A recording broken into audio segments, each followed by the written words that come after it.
Hey guys, welcome back. This is Andy, your host, and today I'll be looking at issue 1 of Man Bat, the comic published in 1976 by DC Comics. For those of you who may not be aware, Man Bat is an interesting character, born in the pages of original Batman comic. Issue 400 of Detective Comics, to be exact. And I think the character was received well enough that DC decided to give him his own series.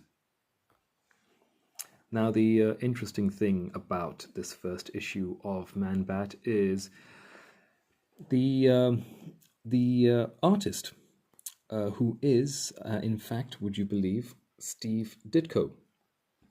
Now, I think many people who are into comics know who Steve Ditko is. Not only was he artist extraordinaire over at Marvel, but he's very famous for being the co-creator of one Dr. Stephen Strange. And I say co-created because his co-creator was good old Stan the Man Lee. And, I do think that old Steve Ditko had a passion for the occult because in this comic also, you'll see that the antagonist is this chap, Baron Time, who, as we discover going through the story, is a man whose talents stem from the occult. Same thing, of course, with Doctor Strange. Instead, that we now have the DC version of a Doctor Strange villain known as Baron Time. In brief, Baron Time decides to put a influential control over Langstrom's fiancée. I mean, I say fiancée, by this time it might actually be his wife. But anyhow, the lady's name, his partner, Kirk Langstrom's partner, is named Francine. And in the original introduction story of Man Bat, Francine was given the same serum that Langstrom had taken, which had turned her into a female version of the Man Bat. They had taken the antidote and, of course, had gone back to normal. But now Baron Time had somehow influenced, magically, occult-wise, influenced her into becoming the female she-bat. And no, I'm not sure if that's the correct term, but that's what I'm going to refer to here. So she-bat, being influenced by Baron Time, attacks Kirk and flies off to go and kill a man, because that's what Baron Time wants her to do. Anyhow, to cut a long story short, what happens is Baron Time is discovered as being the perpetrator. Batman is also in this comic, and he assists in the discovery of Baron Time. Man Bat manages to locate Baron Time, has a bit of a tiff with him, and as it turns out, he wins the altercation, and after seemingly destroying Baron Time, he flies off into the moonlight, like there. This comic, however, is also, I think, quite special for Steve Ditko's rendition of the Batman, who is featured quite heavily in this comic. Old Bats is investigating the goings-on with the attacks on the people from the She-Bat character. And more than anything else, what I want to talk about here is the rendition of Batman as drawn by Steve Ditko. Now, I think he's done a great job. Look, there's a lot of shadow play used here.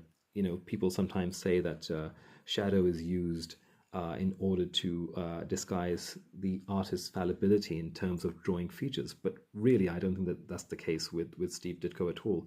I mean, just from Spider-Man, one can tell that he knew how to draw, and Doctor Strange also. I mean, Steve Ditko was a premier artist, no doubt. I, for one, am a huge fan of this whole shadow, the dark shadowed version of Batman. You know, his face is also covered in shadow, his body is covered in shadow. I genuinely think it works really well because, let's not forget, Batman is a creature of the night and of shadows. And one thing that old comics had, which I think a lot of new comics don't. I have criticized modern comics in the past. I don't hate modern comics. Some modern comics are great, but I think there was something very what's the word I'm looking for? Something very nuanced, something very almost gothic, atmospheric, something very atmospheric in the way that comics were drawn. I mean, they may have been drawn in a much more simpler fashion. For example, this panel over here, but there's so much in there. I suppose it all depends on the eye of the beholder, right? But this whole color combination, the moon in the backdrop, Batman swinging his batarang, standing on the edge of a building, really well done. I'm drawn in. I'm drawn in. Okay, sometimes you have to use a bit of your imagination along with the art, but why not? This isn't the best drawing, fair enough, but that prior panel is, I think, amazing, absolutely amazing.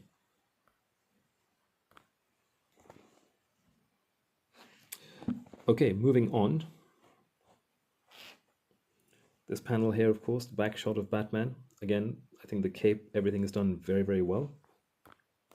As is this illustration of the Batman basically lurking in the shadows, hunching forward. You can see his arms outstretched at the back, going into the cape or cloak rather. And I always, when I read this story a little while ago, I always thought that this particular shot of the Batman reminded me of the Todd McFarlane rendition of Batman when he did Year 2. I don't know why. I know that Todd McFarlane and Steve Ditko, times apart, worlds apart, different styles of drawing completely. But I don't know. This just reminds me of Todd McFarlane. It's crazy. What can I tell you? The other thing I would say is that, I have a habit sometimes of looking at things which make no logical sense. Now, I understand that I say that whilst talking about comic books. And with comic books, you need to have a massive suspension of belief because this is fiction at its most primal, sort of purest form, right? You can't really rely on logic. You can't really rely on the laws of physics or anything else. However, having said that, I would just like to add that it's been determined classically that Kirk Langstrom, the Man-Bat, is basically a man and a bat, genuinely. I mean, you can see it from the pictures. He's got wings, he's got claws. He is, in terms of sheer strength, ferocity, physical attributes, Batman's superior in every way. And yet, really, for some reason, he just seems to be able to enter into these fisticuffs with Man-Bat and survive. The only reason why Batman, I think, survives so often with this particular character is because Langstrom has a heart. Otherwise, he'd just rip his stomach out. I think that's the truth. I think also that in relation to certain villains of Batman, I've always felt that it's a miracle that he survives. One villain in particular is Killer Croc. I mean, not only is Killer Croc an absolute monstrosity of a specimen, but he outweighs, outguns, outmuscles, outstrings the Batman anytime. He also sometimes kills and eats people. So every time Batman's gone against Killer Croc, I think it's been a miracle that he survived. Having said that, I completely understand these are comic books we're talking about, and so of course he would, because Batman's the hero and Killer Croc is the villain. Now, there is this one really cool shot of Batman right there, completely steeped in shadow. Can't see his face, can't see anything, but I don't know. There's something really atmospheric, like I mentioned before, about this shadow play that Steve Ditko is clearly utilizing to very, very great effect. A wonderful use of shadow. In fact, a lot of use of shadow. This may be because Steve Ditko felt that this was the best way to present the Batman, or it may be because he was feeling lazy. I don't know. Personally, I like it. I really do. And I also have to mention that, Steve Ditko's art you can spot a mile away. You can also spot the running themes in his art. This could be, if you're not familiar with, of course, the Man Bat and familiar with Batman, or familiar with DC, this could be mistaken for a potential Doctor Strange comic book. I mean, the colors, the costume, Baron Time, the fact that he is an occult-based character, it's all very, very Doctor Strange-esque. But of course, we're talking about DC here, so yeah, no actual link to Doctor Strange. I'm not saying it's a bad thing, by the way. I think Doctor Strange is a great character. I think the mythology of Doctor Strange is magnificent. I think Steve Ditko did a great job with Doctor Strange. One of the best characters I think that Marvel has, no doubt. No doubt about it. And of course, I am also a fan of this last panel with Man Bat looking very much like a bat flying off with the moon in the backdrop. So, yeah. I guess my feeling on this is that, you know, sometimes when you are drawing characters of mythical proportions, you don't always have to go into great depth or great detail. You don't. I think sometimes simplicity works really well. And I think that a character like Batman or associated characters like Man-Bat, which are, of course, have an almost vampiric, Dracula-esque sort of, you know, attraction to them. If they have a lot of shadow going on around them, it makes perfect sense. It really does.